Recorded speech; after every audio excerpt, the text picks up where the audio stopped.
In this video, I'll show you how you can fix Steam not enough space available to update. Now this only happens if you don't have enough space on your disk, so the easiest way to solve this is simply clean up a little bit of your disk space. Now an easy way to do this is search for disk, clean up, select the one you want to do it on, press OK, and then you can select what you want it to delete. Press OK and you can see this is what it's going to clean up.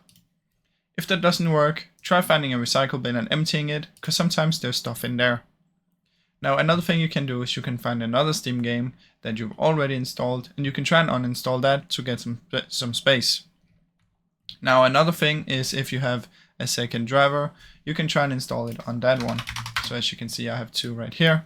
So you can try and install it on the other one.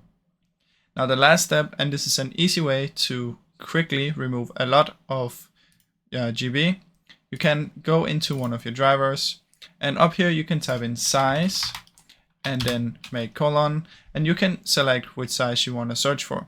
So if you select large, it's only going to find files within this. So you can find many files that are quite big and you can simply delete them from in there. So that's basically how it works, guys. Now I really hope this short video helped you. After you've done this, you should come down here, right click on Steam, exit Steam, and then relaunch Steam, and then it should work. If this video helped you, please leave a like and subscribe, as it helps me out a ton. Thank you so much for watching.